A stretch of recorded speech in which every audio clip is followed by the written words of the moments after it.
Assalamualaikum warahmatullahi wabarakatuh.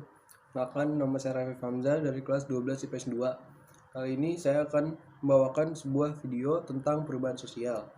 Perubahan sosial adalah perubahan-perubahan lembaga kemasyarakatan di suatu masyarakat yang mempengaruhi sistem soal sosialnya, termasuk nilai-nilai, sikap, dan pola dan perilaku di antara kelompok masyarakat. Ada banyak bentuk-bentuk perubahan sosial. Yang pertama adalah evolusi. Perubahan ini biasanya memerlukan waktu yang lama. Biasanya perubahan ini dimulai dari suatu perubahan yang kecil dan mengikuti secara lambat. Perubahan ini dinamakan evolusi.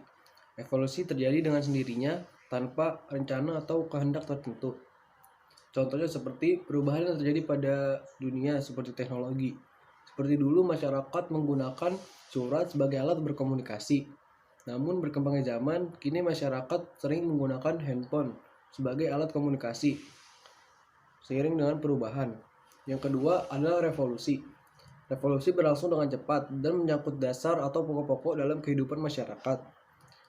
Revolusi biasanya terjadi karena direncanakan atau dikehendaki atau juga tanpa direncanakan dan dapat dijalankan tanpa kekerasan atau melalui kekerasan. Contohnya seperti tragedi Revolusi Prancis yang dilakukan saat itu untuk mengubah bentuk pemerintahan dari kerajaan menjadi republik. Yang ketiga adalah perubahan kecil, yaitu perubahan yang terjadi pada unsur-unsur sosial yang tidak membawa pengaruh langsung atau berarti dalam masyarakat. Contohnya seperti perubahan yang terjadi dalam budaya dan busana seiring berkembangnya zaman, seperti fashion, model, dan rambut dan lain-lain. Keempat, perubahan besar, yaitu perubahan yang berpengaruh terhadap masyarakat dan lembaga-lembaga seperti sistem kerja, hak milik tanah, hubungan kekeluargaan, dan stratifikasi masyarakat. Contohnya adalah berubahnya masyarakat desa menjadi masyarakat industri yang turut mengubah sistem kepemilikan tanah, pola hubungan kerja, kekeluargaan, stratifikasi masyarakat, dan lain-lain. Yang kelima adalah perubahan yang dikehendaki atau direncanakan. Perubahan yang dikehendaki atau direncanakan merupakan perubahan yang diperkirakan atau direncanakan terlebih dahulu oleh pihak-pihak yang menghendaki. Pihak-pihak yang hendak mengadakan perubahan ini dinamakan pelaku atau agent of change.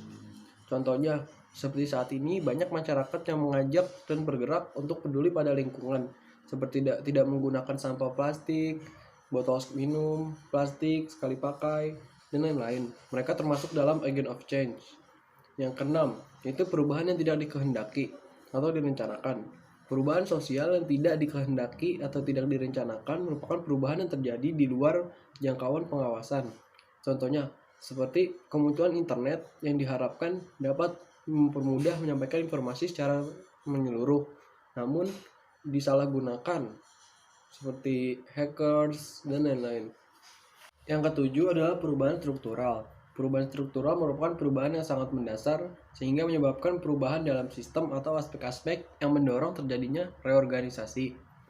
Perubahan ini berakibat besar pada berbagai bidang kehidupan seperti politik, ekonomi, serta perdagangan sosial. Contohnya adalah di Rusia yang mengganti pemerintahan monarki ke bentuk republik. Perubahan tersebut berakibat besar pada perjalanan sejarah, politik, dan sosial kedua negara tersebut. Yang kedelapan adalah perubahan proses. Perubahan proses adalah perubahan yang tidak mendasar, hanya menyempurnakan yang sudah ada. Contohnya dari perubahan ini seperti revisi kebijakan keamanan kelautan di perbatasan, dengan memberi sanksi lebih terhadap kapal-kapal yang mencuri hasil bumi Nusantara, ketimbang pada masa pemerintahan sebelumnya. Ada beberapa faktor yang mendorong terjadinya perubahan sosial, mendorong ataupun menghambat. Faktor pendorong perubahan sosial adalah bertambahnya atau berkurangnya penduduk, sistem pendidikan yang semakin maju, pertemuan dengan budaya lain, penemuan-penemuan baru, dan ketidakpuasan terhadap sesuatu atau ingin mencari yang lebih. Sedangkan faktor penghambatnya adalah hambatan ideologi, terlambatnya ilmu, kurangnya pertemuan dengan budaya lain, cepat puas dan mainstream. Yang kelima adalah masyarakat yang tertutup. Sekian video dari saya. Assalamualaikum warahmatullahi wabarakatuh.